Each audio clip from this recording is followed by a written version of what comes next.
Alors moi, si vous avez d'autres questions? Fait que là, je suis débarqué à midi 20. Je me suis dit, pfiou, la journée est finie. Fait que là, je m'en vais à mon bureau chercher de l'argent pour un lunch. Je passe devant, j'aurais jamais dû prendre ce chemin-là, mais il m'a rattrapé. Le chef de pupitre du téléjournal 18h m'a dit, Michel! Je dis oui. C'était bien bon ton direct, mais il y a une autre histoire aujourd'hui. J'ai dit quoi? Les neutrinos, là, le CERN vient de démontrer que les neutrinos vont plus vite que la lumière. Il faut que tu nous fasses un reportage. J'ai dit midi et demi, tu fais ça pour 5 heures? Il dit oui. Puis il dit en plus, je veux que tu nous suives le satellite, puis je veux les 2 sujets pour 6 heures. Ouf! J'ai quand même 52 ans, il y a des journées, je trouve, plus dures que d'autres. Alors, je suis allé prendre mon petit lunch.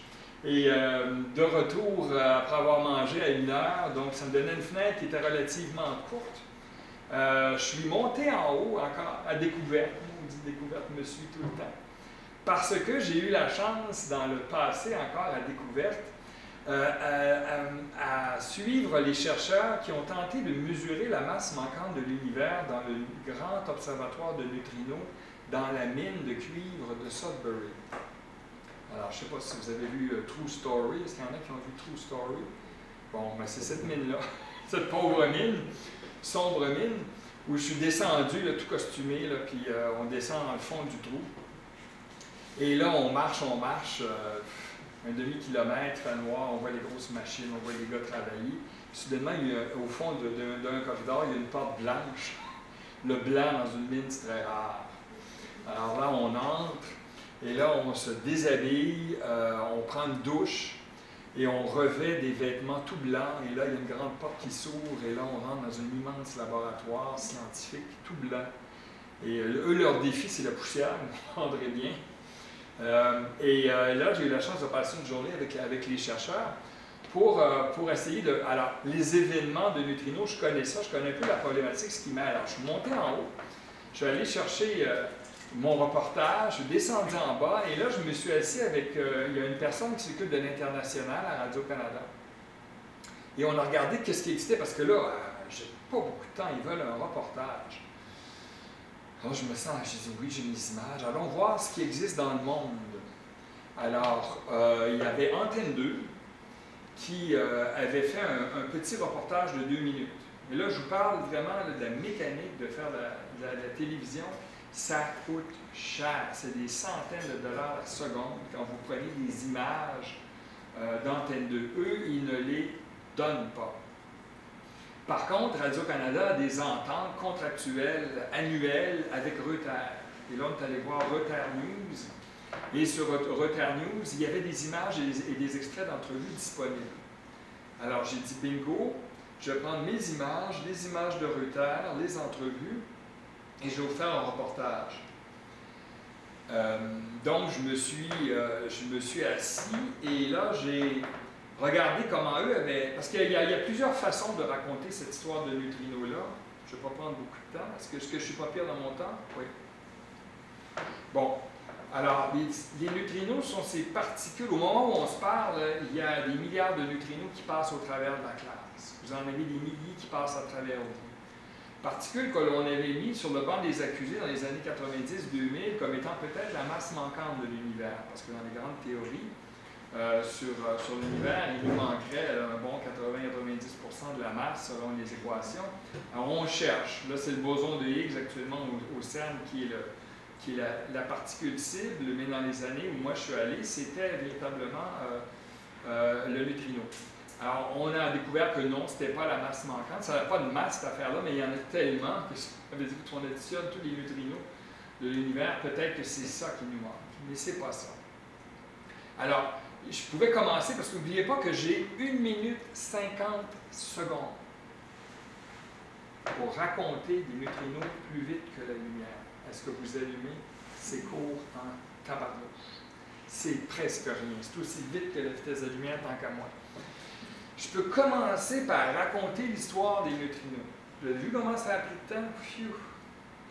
Et je pourrais commencer comme ça. Je pourrais aussi commencer à raconter l'histoire, bien, vous savez, il y a Albert Einstein, ce grand chercheur qui, au début du 20e siècle, fait la relativité restreinte, puis dans son modèle, il disait qu'il n'y avait rien de plus vite dans l'univers que la lumière.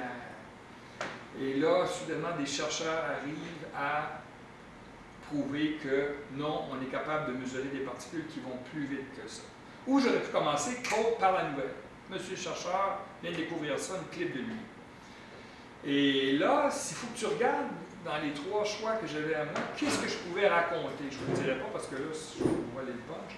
Vous me direz si ça a marché. J'avais 3 choix et là, quand on n'a pas beaucoup de temps, parce que j'ai à peu près, il faut se dire que j'ai à peu près 1 heure pour écrire.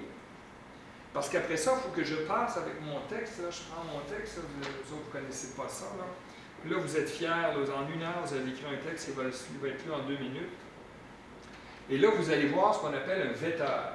C'est le mot, ne cherchez pas dans le dictionnaire, c'est un mot radio-canadien. Ça veut dire un correcteur de texte. Alors ça, il faut que je passe à l'imprimatur du correcteur de texte. Alors lui, il regarde ça. Et lui, il a un mandat assez spécifique. C'est à la fois la qualité du français, à la fois la scénarisation et à la fois les normes et pratiques journalistiques de Radio-Canada. 3 mandats. Lui, il te fait ça en moins de 2 minutes. Ces gars-là sont pas mal rapides, c'est des gars dans la cinquantaine, même soixantaine pour eux. Et ils regardent ça, là, puis ensemble on jase. On regarde ça, souvent je le lis devant lui. Donc en lisant, ça c'est intéressant parce qu'on a déjà le ton. Est-ce que mon ton est direct? Déjà, quand on fait un complément d'objet direct dans la phrase et tout ça, on est mieux en télévision de faire des petites phrases courtes qu'une longue phrase. Je suis certain qu'on a déjà passé à travers tous ces idées-là, mais vous allez voir dans le reportage comment je l'ai rédigé. Là. Donc, lui, quand il voit ça, il a un œil particulier parce que Michel, il va raconter sur le journal qu'il y a des neutrinos qui vont plus vite que la lumière. Il y a 1 minute 50. Je me suis toujours dit dans ma carrière que la télévision, c'est un médium qui n'est pas là pour faire de l'éducation. Je ne peux pas vous instruire réellement sur qu'est-ce qu'un neutrino. Mais si j'ai pu être assez clair pour susciter chez vous un intérêt, après ça, ça vous tente d'aller sur le web, d'aller à la bibliothèque, d'en parler avec vos amis. Fantastique, j'ai fait mon boulot. C'est ça que je veux. Je vais être un déclencheur de curiosité, un déclencheur d'idées. Et moi, je dois en savoir plus que ce qui est écrit. Parce que quand on arrive pour écrire, c'est un entonnoir. Hein? J'en parlais tantôt, il y a des éléments qui sont périphériques, mais tout ça, je dois aller à l'essentiel. Mais pour aller à l'essentiel, je vais large dans un premier temps. Ensuite, c'est l'entonnoir. Puis là, il y a toujours Patrice Roy, qui me talonne parce qu'il veut que je parle du satellite. Puis là, le satellite, on ne savait pas à quelle heure. Puis là, la NASA changeait ses chiffres tout le temps.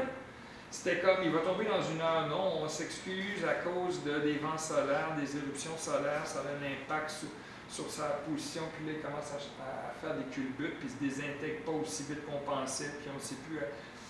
Moi, sur l'heure du midi, on était sur l'impression que vers la fin de la journée, était pour tomber. Ça fait que là, je me suis dit, ben là, je vais avoir des images où on pourra faire quelque chose de plus. Alors, mais je suis allé voir les gens du 18h, j'ai dit, je ne peux pas vous faire 2 reportages, il faudrait qu'on me clone. Je ne peux pas en faire 2, là. Alors, on a opté pour les neutrinos en reportage et les débris, s'ils étaient là ou pas encore du satellite, en converse. C'est que Patrice a opté, parce qu'il aime bien ça jaser avec moi, pour une double converse. Converse pour parler des neutrinos et parler du satellite en plus du reportage. Fait que ça a donné un gros bloc que vous allez voir immédiatement. Et là, quand tu arrives à ton texte VT, là, tu t'en vas en courant dans une salle de montage. Et là, tu as un monteur ou une monteuse qui est devant toi qui ne sait pas de quoi tu parles. Moi, ce que je fais habituellement, c'est un briefing. J'ai dit, là, je raconte l'histoire devant elle, sans papier, sans rien. Je lui dis, bon, ben là, il y a des neutrinos. Puis là, la fille, elle me regarde, petit quoi, tu parles. Et là, je suis obligé de lui raconter rapidement. Je dis, on a telle source. Alors là, on sort les sources visuelles, on sort toutes les bins, puis on les examine ensemble rapidement. Alors, tout est sous forme de petits fichiers. On regarde les fichiers. Et là, je lui suggère, parce que moi, j'ai une colonne texte, puis j'ai une colonne vidéo. Alors là, j'ai mes indications vidéo. J'ai dit, si on commence comme ça, qu'est-ce que tu en penses? Elle dit, ça a de l'allure.